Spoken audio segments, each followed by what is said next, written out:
what's up? So today I'm filming the mid-year book breakout tag 2016 edition, which was created by Read Like Wildfire and Ellie Jane. I will leave both of their channel links down below if you want to go and check them out. So before I begin this video, I just want to say that I am finally filming in front of my bookshelf, and I feel like such a real booktuber now. I feel like a legit booktuber because everyone else except for me has been filming in front of the bookshelf, and now that I am, I feel like I can finally call myself a booktuber. Anyways, let's begin with this tag video. First question is best book you read so far in 2016, and for that I definitely have to choose Angel Fall by Susan E. And this was actually the first book that I read this year. This is the first book in the Penryn and the End of Days trilogy, which follows a girl named Penryn who lives in an apocalyptic world where angels have taken over. And her life, you know, it kind of sucks. She is just struggling to survive, and it only gets worse when one of the angels actually kidnaps her wheelchair-bound sister, and she now goes on a journey to find her sister and figure out why they took her. So this series was amazing. Question number 2 is best sequel you read so far, and for this one I chose Glass Sword by Victoria Aveyard, which is the sequel to Red Queen. And this book follows a girl, or this series follows a girl named Mare who lives in a society where your blood determines your rank in society. So there are two colors of blood. There's silver blood, which are the high class royalty people with superpowers, and you know, then there are the red-blooded people, which are just really basic and common, and they don't have superpowers. But Mare discovers that even though she has red blood, she actually encompasses a superpower. So this is her story, and this was such an amazing sequel. I cannot wait for the third book to come out. Number 3, new release you haven't read but you want to. And for this one I chose Lady Midnight because this book I have been wanting to read ever since Cassandra Clare back in like 2013 or 2012. She announced that she was writing another series about Shadowhunters after the Infernal Devices, and I've been wanting to read it ever since before we knew what the title or what the cover of this book was going to be. And now that it's out, I haven't read it yet, and I'm kind of disappointed in myself. Number 4, most anticipated release for the second half of the year. And honestly, I don't have a lot of books that I want to read that are going to come out in the second half of the year. So for this one, I chose Empire of Storms by Sarah J. Maas, which is the 5th book in the Third and Fast series. I have not read the 4th book in that series yet, but I have been enjoying the 3rd book, or the first 3 books so far, so hopefully the 4th book is going to be really great, and then I can read the 5th book and be really excited about it. Question number 5 is biggest disappointment, and my biggest disappointment this year has definitely been Daughter of Smoke and Bone by Laini Taylor. And this book series I've been wanting to read for years, and one day I decided to pick it up, and it definitely did not live up to the expectations I had for it. I gave it a 2 out of 5. I personally thought it was really slow and really boring, and I was like, oh, what is this? I know a lot of people liked it, which is really sad because I can't share their excitement about this series. Number 6 is Biggest Surprise, and for this one I chose Obsidian by Jennifer L. Armentrout. I have the special collector's edition bind up of the first 2 books, which is Obsidian and Onyx.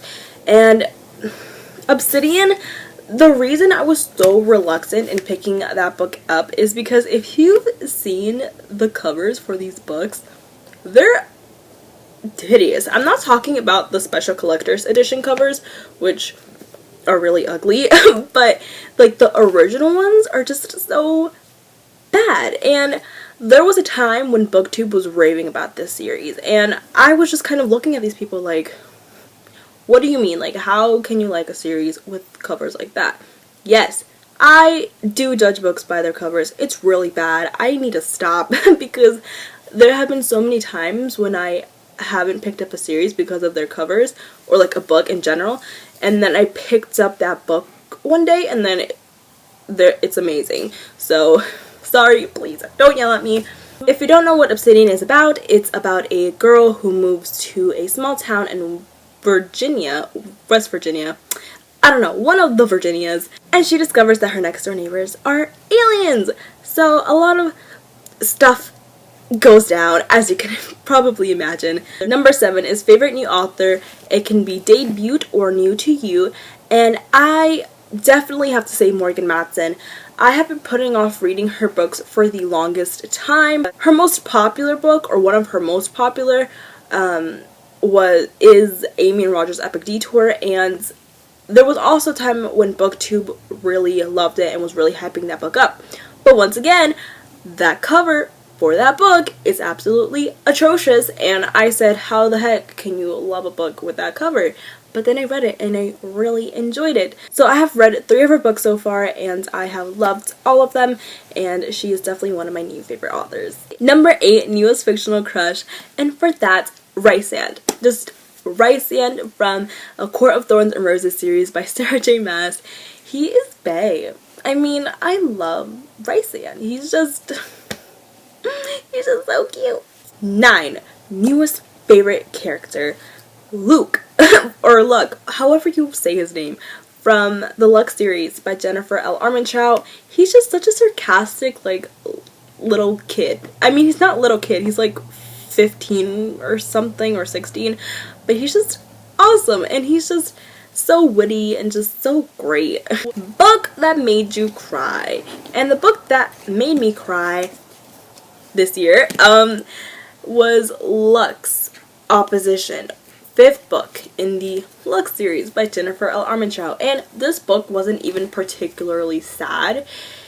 It was just the ending of a series. And every time one of my favorite series ends, I have this really bad habit of crying.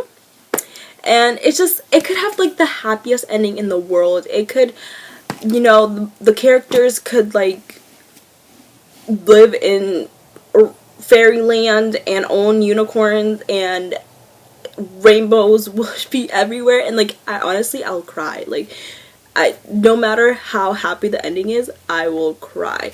And this is one of my favorite series, and it ended, so I cried. Number 11, book that made you happy, Since You've Been Gone by Morgan Matson. This book is just such a cute book. I loved it. It's about a girl who has her whole summer planned out with her best friend. You know, they're gonna do all of these things together. They're gonna go shopping like every day. You know, they just have a whole bunch of things planned out. But turns out her best friend just mysteriously disappears, and all she leaves behind is a list of things for the main character to do. And yeah, it's great. Such a great story, and I did put off reading this book because, once again, it was a Morgan Matson book, but I picked it up and I loved it. It was actually the first book that I picked up from her, and then after I read this book, I just knew I had to read more from her. Number 12, most beautiful book you have bought or received this year, and for this one, I said Glass Sword because it's just such a beautiful cover. Like, look at this, guys. It's like a crown, a glass crown with blood dripping on it, and it's just so beautiful. But since I already said that, I chose another book, and which was Forbidden by Tabitha Susuma, and I love simple book covers. This one definitely is very simple. It's just red with a barbed wire heart around the title, and the spine is really, really nice. I don't know why, I kind of have an obsession with book spines. Like, if a book has a really nice spine, I will just fall in love with it. 13, what books you need to read by the end of this year. I definitely have to read The Unexpected Everything by Morgan Matson, The Problem with Forever by Jennifer L. Armentrout, and I also really want to read Winter's Curse by Marie Rotsowski, and I also want to read Sweet Evil by Wendy Higgins. And Sweet Evil is about angels, and my favorite topic ever in books is angels. Like, if a book is about angels, like, I will naturally just gravitate towards it, and I love angel books. So if you guys have any recommendations for any type of angel book, please leave them down below. I've already read The Infernal Devices, The Mortal Instruments, Angel Fall, And I mean, that's pretty much it from what I can think of off the top of my head. So like, if you guys have any recommendations for like angel books, please leave them down below. 14, favorite book community member. And you know, this can be a bookstagrammer, booktuber, or a blogger, but for this one I have 3 people, and one of them is a Twitter user.